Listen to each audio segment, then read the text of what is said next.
By the end of this video, you're going to experience for yourself the magic of what it feels like when piano actually starts to click. Not someday, but like right now in this video. And even if you don't yet have an instrument, keep watching because what I'm about to show you may just be the exact thing that convinces you to get an instrument and start learning how to play. And if you're new here, hello, my name is Brienne. I've taught hundreds of adults how to play the piano for a fun, creative hobby. And today I'm going to teach you how to play something that I teach my students how to play on day one. And while you're learning how to play this, I want you to pay close attention to how it actually feels when the music starts to flow. Okay, ready? Let's go to the piano. I'm going to show you how to play this with both hands. Don't worry, I'm going to walk you through exactly what to do. I'm going to show you your left hand first, then your right hand, and then we will put it together. I'm not going to be going into the names of the keys or anything like that. All I want you to notice are the patterns with the black keys. So we have sets of 3 and 2 black keys, all right? So with your left hand, find the set of 3 black keys in the middle of the piano, and you are going to play the black key that's on the right, okay? We're going to play 4 keys with your left hand, all right? We're going to play this one, and then you're going to slide down to this white key, up to this black key, over to this black key. All right, those are the 4 notes you're gonna play with your left hand. So 1, 2, 3, 4. Pretty simple, right? That's left hand. With your right hand, you are going to come to this set of 3 black keys. So notice it's just right to the right of where you were with your left hand. Come to this set of 3 black keys, and you're gonna place your thumb on the black key that's to the left. And then your pinky is going to play this black key up here, all right? And you're just gonna go back and forth like this. All right, and that is all your right hand is going to play, all right? Pretty simple, you don't have to move your right hand at all. So when we put this together, here's how this is gonna work. Left hand is going to play and hold, all right? While your left hand is holding, your right hand is gonna do that pattern back and forth, okay? And we're gonna count to 8. So we're gonna go 1, 2, 3, 4, 5, 6, 7, 8. You still with me? Hopefully.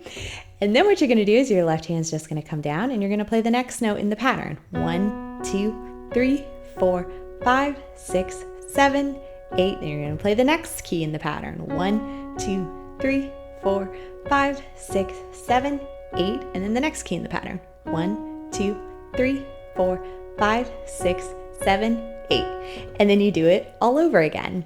1, 2, 3, 4, 5, 6, 7, 8. 1, 2, 3, 4, 5, 6, 7, 8.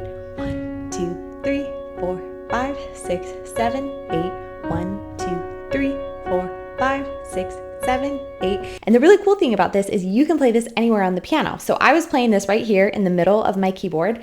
You also can come down and you could try playing it down here. If you go to the left, you're gonna get like a richer, deeper sound. It's gonna sound like this.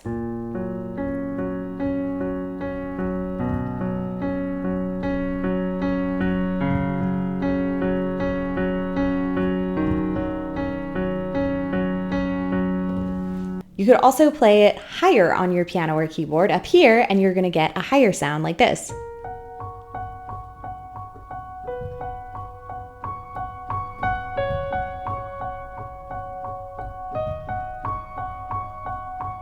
Okay, how did that feel? You just used both hands together to play something that sounded really pretty and hopefully felt really fun to play. And if you felt even a tiny spark of like, oh wow, I can actually do this, I want to tell you exactly why you felt that. Because it wasn't a trick, it wasn't luck, it was actually science. Most people think that repetition is the key to making things stick. And like, they're not wrong. Your brain needs to repeat something enough in order to build neural pathways and muscle memory that make playing feel natural. But repetition only works if you actually show up to do it.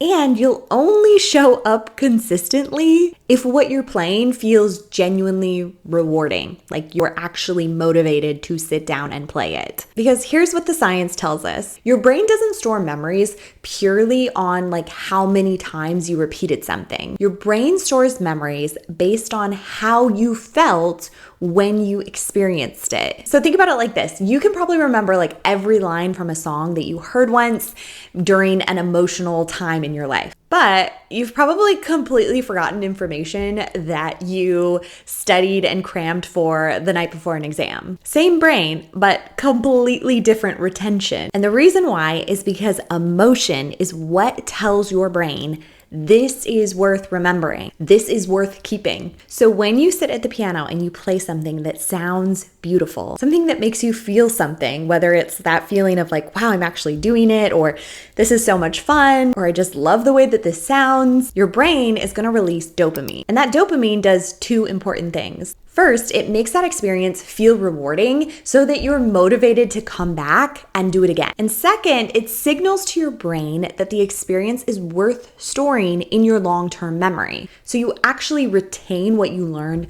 faster and more effectively. Like, so cool, right? This is what I call the piano progress loop. It starts with you play something that sounds good, your brain releases dopamine, you feel motivated to come back, you get a little bit better, it sounds even better, and the loop keeps building on itself over and over again. So that feeling you had as you were playing this mini song that I just taught you, or if you don't have a keyboard yet, that feeling you had when you were like, oh, this is really doable, I'd be able to do that. That was the dopamine hit your brain needed to tag this experience as something worthwhile, something worth coming back to tomorrow. And here's what makes me so passionate about helping adults discover this piano progress loop. A lot of beginner piano students have to wait weeks or sometimes even months before they ever get to experience that. Because traditional methods make you earn the good stuff. They start you with scales, exercises, kid songs that you're just not motivated or excited about playing. And without that dopamine hit, you have to rely